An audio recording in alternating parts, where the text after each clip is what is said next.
ছাড়লে ভাই কবুতরের প্রাণবন্ত ভাব তো দূরের কথা, কবুতরের প্রাণ নিয়ে টানাটানি শুরু হয়ে যাবে, বুঝতে পারছেন? এই তোমার কি সমস্যা? মানুষের বাড়ির জানালায় কেন উপযোগী দাও তুমি? লজ্জা পাইছে, লজ্জা পাইছে, খুব লজ্জা পাইছে, বুঝছেন? আমার হাসপাতালে আর কোনো অসুস্থ কবুতর নাই, একদম টপ গ্রেডের একটা গররা কবুতর এই কবুতরটা, বুঝছেন? এখন আমার প্রয়োজনীয় কবুতর তো আপনি জোর করে আমার থেকে নিতে পারবেন না, ঠিক না? আমি আসসালামু আলাইকুম দর্শকবৃন্দ, কি অবস্থা সবার, কেমন আছেন আপনারা? আপনাদের সবাইকে আমার নতুন একটা ভিডিওতে স্বাগত। দর্শকবৃন্দ, এত বেশি গরম যেটা বলে বোঝানোর মতো না। আর এই গরমের মধ্যে আসলে আমার কবুতরগুলোকে ভালো রাখার জন্য আমি বেশ কিছুদিন যাবত একা একাই কবুতর খাওয়াইতেছি, আজকেও খাওয়াইছি। কারণ হচ্ছে যে কবুতরগুলো যেহেতু অতিরিক্ত গরম, আবার এর মধ্যে বৃষ্টির মধ্যে মাঝে মধ্যে দুর্বল হয়ে যাইতেছে, তো কবুতরটা যদি আমি নিজ হাতে মেনটেন করি সেক্ষেত্রে মনে করেন আমি খুব ভালো একটা ফলাফল পাই এবং কোনো প্রবলেম হইলেও বুঝতে পারি। আর এখন তো আসলে অত এক্সপিরিয়েন্স, যে আগে যেমন অনেক এক্সপিরিয়েন্স লোক ছাদে ছিল, এখন কিন্তু অত এক্সপিরিয়েন্স লোক আমার ছাদে নাই। তো এই কারণেই মাঝে মধ্যে আসলে একটু খেয়াল রাখতে হয়। তো কবুতরগুলো খাওয়ানোর পরে আমার কাছে মনে হলো কবুতরগুলো একটু মনোটোনাস ফিল করতেছে, একটু চুপচাপ বসে আছে। তাই আসলে সবগুলা বাচ্চা কবুতর আজকে বাইরে ছাড়লাম। রাজশাহীর কবুতরগুলো তো প্রতিদিনই আমার বাইরে ছাড়তে হয়, তো এর সাথে সাথে আমি বাচ্চা কবুতরও ছাড়ছি। এই হচ্ছে রাজশাহীর সবজি নটটা ডাকাডাকি করতেছে, আর এইদিকে আছে হচ্ছে রাজশাহীর গররা নটটা। আর বাচ্চা কবুতর সবগুলো বাইরে ছেড়ে দিছি, এবং বাইরে ছেড়ে দেওয়ার সাথে সাথে দেখলাম কবুতরের মধ্যে একটা প্রাণ ফিরে আসলো। হ্যাঁ, একটা প্রাণবন্ত ভাব ফিরে আসলো। তবে আমি কিন্তু বিকালবেলা কবুতর বাইরে ছাড়ছি, এই জিনিসটা আপনাদেরকে মাথায় রাখতে হবে। সকালবেলা অনেক বেশি রোদ ছিল, আমি সকালবেলা কবুতর বাইরে ছাড়ি নাই। কারণ সকালবেলা এই রোদের মধ্যে কবুতর ছাড়লে ভাই কবুতরের প্রাণবন্ত ভাব তো দূরের কথা, কবুতরের প্রাণ নিয়ে টানাটানি শুরু হয়ে যাবে, বুঝতে পারছেন? তো এই কারণে আমি সকালবেলা কবুতরগুলোকে কষ্টও দিতে চাই নাই, তাই ছাড়িও নাই। বিকালবেলা বাইরে ছাড়ছি, এখন মনে করেন ঘন্টাখানেক একটু বাইরে ঘুরবে, ডাকাডাকি করবে, ওদের অটোমেটিক আসলে মন মাইন্ড সব দিক থেকেই ভালো থাকবে, বুঝতে পারছেন? আর এদেরকে আমি চাইলেও বিকালবেলা ছাড়তে পারি না, কারণ হচ্ছে এইগুলো তো বাসার সিনিয়র কবুতর। এদেরকে বিকালবেলা যদি কোনোভাবে বাইরে ছাড়া হয়, এরা রাত্রেবেলা বামে থেকে আছে, আর নিচে নামে না, কোনোভাবেই নিচে নামবে না। তো এই কারণেই আসলে আপনার বিকালবেলা ছাড়লাম।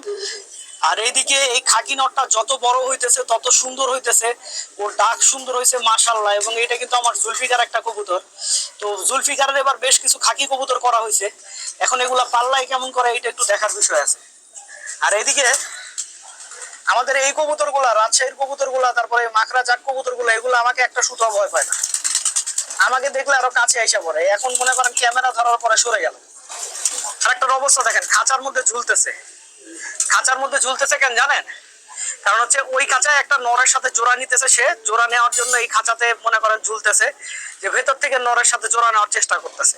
আর এই সব ব্যাপারই আসলে কবুতরকে সুস্থ রাখে, কবুতরকে ভালো রাখে, বুঝতে পারছেন? এই যে এইখানেও আমার বেশ কিছু সিনিয়র মাদি কবুতর দেওয়া ছিল, তো সিনিয়র মাদি কবুতরগুলোর সাথে বাচ্চা রাখাতে বাচ্চাগুলো অনেক মনে করেন একটু স্মার্ট হয়েছে বলা যায়।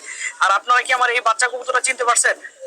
এই বাচ্চা কবুতরটার কিন্তু পাখায় সমস্যা হয়েছিল, পাখায় পানি আসছিল, কিন্তু এখন দেখেন একদম 100% ফিট হয়ে গেছে, দেখছেন?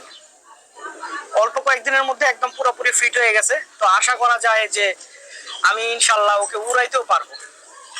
কিন্তু আসলে সত্য কথা বলতে, যে বাচ্চাগুলোর একবার পাখায় পানি আসে অল্প বয়সে, এই বাচ্চাগুলো পরবর্তীতে আমি বেশিরভাগ সময় ভালো পারফরমেন্স পাই নাই। তাই তোমার কি সমস্যা? মানুষের বাড়ির জানালায় কেন উপযোগী দাও তুমি? লজ্জা পাইছে, লজ্জা পাইছে, খুব লজ্জা পাইছে, বুঝছেন? আমার হাসপাতালে আর কোনো অসুস্থ কবুতর নাই, সব অসুস্থ কবুতর এখন সুস্থ হয়ে গেছে আলহামদুলিল্লাহ। এই এই যে আপনার খরা গলা মাটিটা দেখতেছেন, এইটাও অসুস্থ হয়ে গেছিল, কিন্তু আলহামদুলিল্লাহ ট্রিটমেন্ট দেওয়ার পরে এখন সব সুস্থ।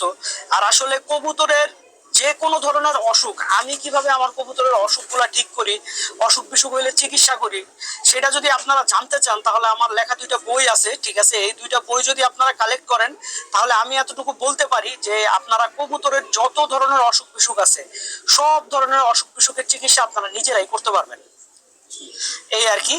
তো বইটা নিতে হইলে ভিডিওতে যে হোয়াটসঅ্যাপ নাম্বারটা দেওয়া আছে সেই নাম্বারে যোগাযোগ করে বইটা কিনতে পারবেন। হ্যাঁ, আর আমার এই খয়রা গলা নর কবুতরটা অনেক পছন্দ, কিন্তু এই নর কবুতরটা যখন আমি কিনে নিয়ে আসছিলাম, যার থেকে কিনছি সেই কবুতরের এমন ভাবে বাচ্চা করছিল যে কবুতরের হাড্ডি মজ্জা পচায় ফেলছিল। তার মানে কোনো দয়া মায়া নাই, জালিমের মতো কবুতরের বাচ্চা করছে, বুঝছেন?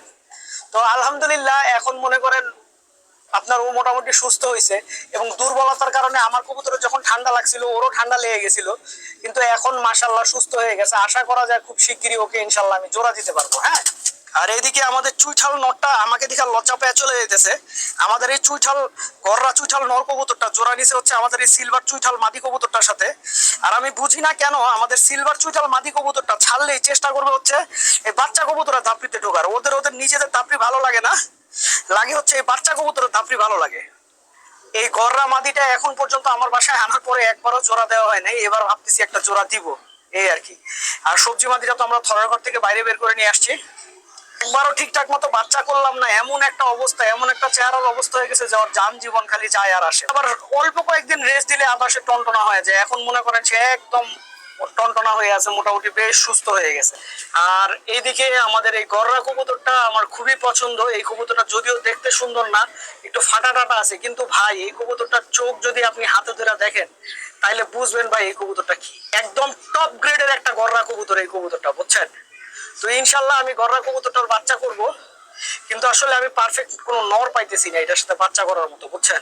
আর এইটা যেহেতু আসলে আপনার কালো গররা আর খাকি গররার বাচ্চা, তাই আমি একটা খাকি গররা নর খুঁজতেছি। ভালো কোনো খাকি গররা নর পাইলে ওর সাথে জোড়া দিব। এক ভাই আসছিল গতকালকে আমার বাসায় কবুতর কেনার জন্য। তো কারণ হচ্ছে যে আমি তো বলছি যে আমার সাইডের যে কবুতরগুলো আছে এই কবুতরগুলো আস্তে আস্তে আমি ছেড়ে দিতেছি। তো সেই ভাই আসার পরে খুব টানাটানি শুরু করছে আমার এই মাদিটা কেনার জন্য। তা আমি অনেক রিকোয়েস্ট করলাম যে ভাই আমি নিজে এই মাদিটার খুব বেশি বাচ্চা নিতে পারি না, আমার বাসায় একদম অল্প বাচ্চা আছে। আনফরচুনেটলি আসলে কেন জানি একটা না একটা ঝামেলা বাজে আর এই কবুতরটার বাচ্চা নেওয়া হয় না।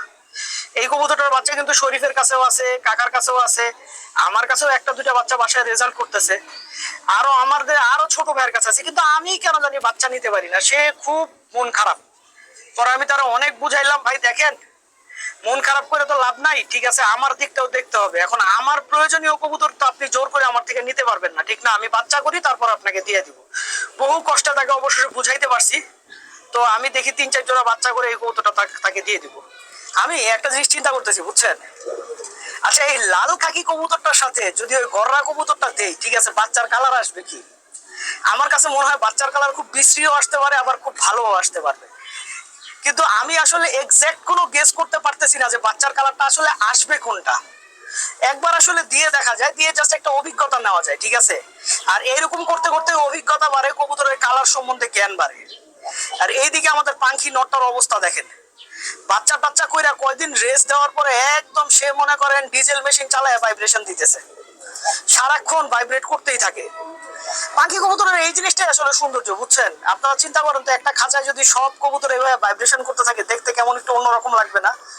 আসলে পাখি কবুতরের এই ভাইব্রেশনটার জন্য অনেকে মনে করেন পাখি কবুতরটা অনেক বেশি ভালোবাসে। দর্শকবৃন্দ, ভিডিওটা আমি এখানেই শেষ করছি। আপনারা সবাই ভালো থাকবেন, 5 ওয়াক্ত নামাজ পড়বেন।